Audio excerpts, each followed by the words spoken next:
My thoughts are, of course, first with all the Chinese people who are going through a time of serious stress and in some cases personal tragedy faced with the coronavirus. Above all, my thoughts are with the Chinese medical and emergency services who are in the front line for all of humanity against this threat not only to China but to every country. Faced with such a serious situation, above all what is required is realism and clear-headed thinking. There is absolutely no virtue in optimism, there is no virtue in pessimism, and least of all is there a virtue in panic or exaggeration. The most useful thing I can do is to analyse clearly the data which is appearing internationally on the virus. Some Western media is engaged in disgraceful attempts to falsify the situation, but fortunately some serious Western organisations, realising the threat, are given the most accurate information possible. For example, Johns Hopkins University, the world-renowned US research university, continues to defy anti-China propaganda in the US media by publishing objective data on the coronavirus, so I'm going to use its latest data. The first key to data is that at the time of writing, the situation in Hubei is very serious. The mortality rate from those declared with the virus in Hubei is 2.8%, a very serious number. The Chinese government, to counter this dangerous threat, is pouring medical personnel into Hubei.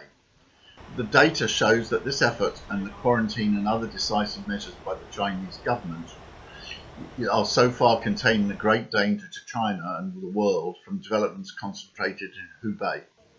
The success of the Chinese government measures are shown by the fact that at the time of writing, the mortality rate in China outside Hubei is only 0.18%. That means that for every 1,000 people who catch the disease outside Hubei, 998 survive. This data means clearly that the situation in Hubei is extremely serious, but so far the Chinese government's actions to contain the virus outside Hubei have been successful. Obviously, the decisive question is that these efforts by the Chinese government continue to be successful and that the huge resources being allocated by China to eliminate the virus in its heartland of Hubei are successful.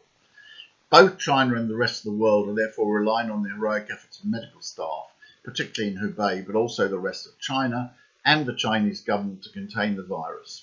Chinese actions against the virus are being strongly praised in the West by medical professionals, led by the World Health Organization, who have serious medical knowledge. But Western media figures who know nothing serious about medical issues at all are attacking China. This shows the absurd and completely irresponsible behaviour in large parts of the Western media. In summary, if the coronavirus is not contained, it is a serious threat to the whole of humanity in every country. But so far, the decisive actions of the Chinese government, which have been strongly praised by the World Health Organization and other responsible international bodies, are containing that threat. The suffering in Hubei province is intense and the tension is naturally great throughout China.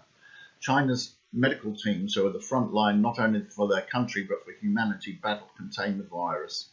Not only China but the whole world is entirely dependent upon them.